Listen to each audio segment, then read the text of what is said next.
UP के मुख्यमंत्री CM Yogi Adityanath Aparna Yadav को क्या इंसाफ दिला पाएंगे?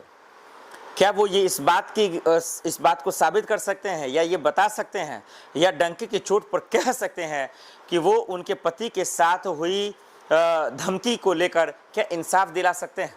क्या अपर्णा के पति प्रतीक यादव के साथ इन दिनों जो हो रहा है, जो धमकी मिल रही है, जिस तरीके से उनको डराने और धमकाने की कोशिश की जा रही है, क्या इंसाफ हो पाएगा? क्या उनको बचाने के लिए अपर्णा यादव कोई बड़ा एक्शन ले लेंगे?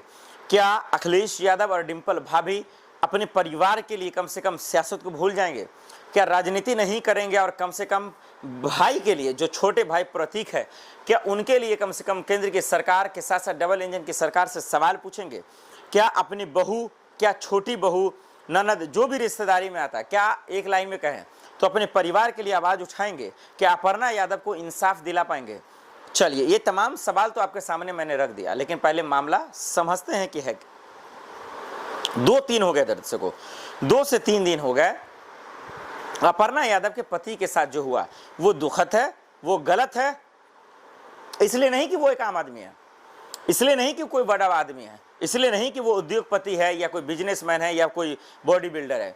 वो इसलिए क्योंकि वो यूपी का नागरिक है, और यूपी का नागरिक कोई भी हो, सिख हो, हिंदू हो, मुस्लिम हो, सिख हो, ईसाई हो, या बड़ा से बड़ा हो, छोटा से छोटा हो, सबको बराबर का हक मिल सके, कानूनी रूप से इंसाफ मिल सके, इसकी जिम्मेदारी योगी पुलिस की है, योगी जी की है। इसलिए मैंने शुरुआत में ही सवाल योगी जी से पूछा कि क्या योगी राज में क्या अपर्णा के पति प्रतीक यादव को इंसाफ मिलेगा? उन पर जो धमकियां दी जा रही हैं कि पॉस्को एक्ट लगा दिया जाएगा, उनको फंसाकर जेल भेज दिया जाएगा, तो क्या जेल भेजने से बचाया जा सकता है? क्या अखिलेश यादव इसको बचाएंगे? क्या डिंपल भाभी बचाएंगे? क्या इस वक्त जो अकेले पड़ गई हैं अपर्णा यादव, क्या उनके साथ कोई खड़ा उतरेगा या फिर एक मजाक बना दिया जाएगा? आइए दर्शकों, पूरा मामला बताते हैं, फिर बताते हैं कि हुआ क्या था। दरअसल हमारा, आप जानते हैं, मुलायम सिंह की बहू, छोटी बहू मुलायम सिंह, स्वर्गीय मुलायम सिंह, क्योंकि वो अब इस दुनिया में नहीं है, उनकी छोटी बहू अपर्णा यादव, जो अब इस वक्त मुलायम सिंह के परिवार का हिस्सा नहीं है, वो अब बीजेपी के परिवार का हिस्सा है, सीएम योगी आदित्यनाथ के परिवार का हिस्सा है। वो समाजवादी पार्टी छोड़कर वो अब बीजेपी में जा चुकी है, राजनीतिक तौर पर, सियासत तौर पर। लेकिन इन दिनों पारिवारिक तौर पर मामला गर्म है। पूरी तरीके से सवाल खड़े हो रहे हैं कि आखिर अपर्णा यादव के पति को धमकी क्यों मिली, और धमकी मिली कि 4 से 5 करोड़ का फिरौती मिला है कि भाई साहब पैसा दे दो, नहीं तो हम आप पर एफआईआर दर्ज कर देंगे, आपको जेल भिजवा देंगे, पॉस्को एक्ट लगा देंगे। यानी ऐसी सी धारा लगाएंगे जिसका इलाज नहीं है, ऐसी सी धारा लगा देंगे जिसके खिलाफ आप लड़ नहीं सकते हैं।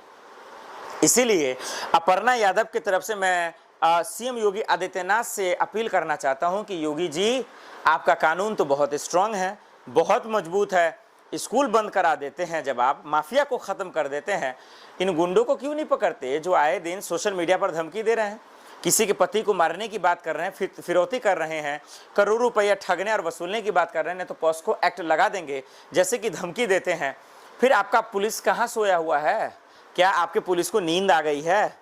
सवाल बहुत बड़ा है। इसीलिए मैं योगी आदित्यनाथ से पूछना चाहता हूँ, अखिलेश यादव को भी कहना चाहता हूँ कि अपने परिवार के लिए उठिए, कम से कम बोलिए। डिंपल भाभी से भी कहना चाहता हूँ, सियासत को साइड में रख दीजिए और आइए कम से कम अपर्णा के लिए बोलिए, क्योंकि ये सियासत तो करते रहेंगे, जब तक जिंदे रहेंगे सियासत करेंगे, राजनीति करेंगे, लेकिन परिवार के लिए खड़ा होइए, बहुत काम आएगा।